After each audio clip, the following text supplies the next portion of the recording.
The other thing that's going on is that I would love for everybody to get aware of is I think we need to also find and lean into and even weaponize, because it's been done to America Hmm. by foreign adversaries and by domestic as well, the fractures of that group. When we start to see fractures happening in MAGA land, I think we got to press on it pretty hard, and just break that apart, like what Dugan was explaining in your first thing of how Russia can come in and break us apart and find our fractures. And there's a massive fracture going on right now in MAGA land, that this whole this whole show today that Trump and Vance put on is a temporary. I'm not saying they didn't mean all that. It's horrible. It's also serving, as everything serves for them, 2 or 3 purposes. And understand there's a panic going on right now. MAGA was promised that on day 1, the Epstein files, whatever that means, were going to be released, right? So all of the troves of information about Jeffrey Epstein and the list, right, of everybody, like as if he, As there's if we don't already know, as if we as if haven't we already don't seen already the know. lists. But Yeah. there was a lot redacted. The stuff that actually made it out came out through FOIAs, or it's been in the public domain.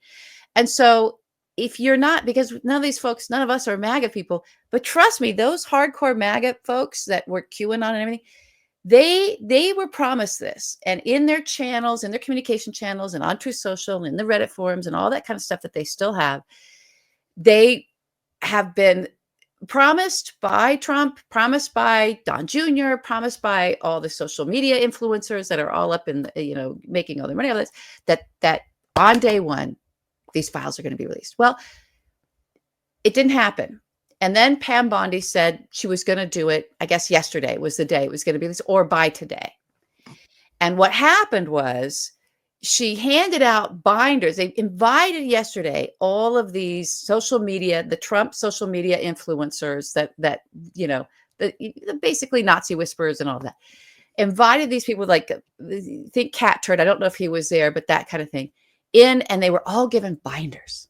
Ooh, Binders with the Epstein files, right? And all it was, and they came out saying, "Oh, we've got it. We've got the binders." And none of them really showed it. And then finally, now we're finding out what's in these binders is all the publicly available, not all, just a fraction of the publicly available information. There's nothing new, right? And the fact that Trump and Pam Bondi thought that they could get away with this and that would somehow satiate tells you they also are not quite aware of how deep into that Epstein rabbit hole, right? How much time and energy looking at every single piece of information that they can get their hands on, that their MAGA crew have had about Jeffrey Epstein, and all of their fantasies about who really killed him and who's really the la la la la la la la. They have a whole thing. And that whole thing that they've created, right?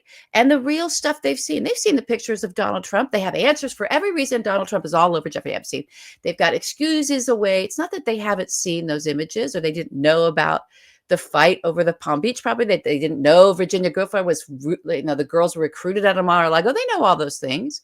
They just have their own explanations for it all that gives Donald Trump innocence, but also elevated him to be the guy, because he knew when he was working with the FBI and he was helping take down Epstein, to be the guy that's going to be the one that actually tells him all this. And it's so important to so many of these people because they've isolated themselves from family and friends and coworkers and their communities, and put flags all over, and even went and did, some of them went and did an insurrection right around this whole thing. It's their whole world. It really is. And they've embarrassed themselves if it falls flat, if they don't have this thing that they can produce to finally say, "See, I did my research and I knew I was right. And I told you Hillary Clinton did backflips in her jumpsuit and went into the jail cell and strangled him to death. And that's what really happened. And it's all covered up by George Soros. And they're drinking the blood of children." Like, they have a whole thing that's their myth and their fantasy tied to this. And they know when they're given a binder, or their influencer can bind it with 200 pages, and it's all shit they've seen 1,000 times before. They know they're being duped. And let me tell you, they're pissed. They are pissed off about this. So I don't know whether something, I just want to keep our eyes on it.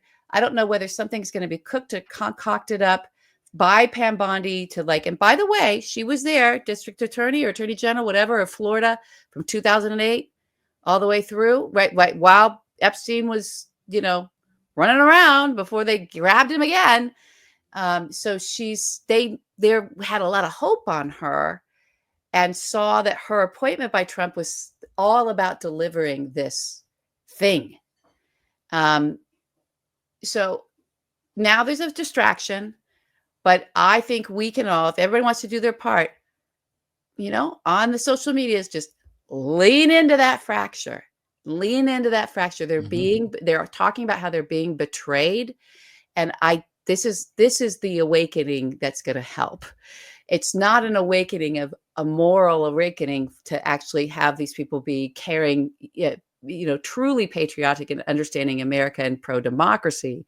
It's going to be, yeah, you got conned.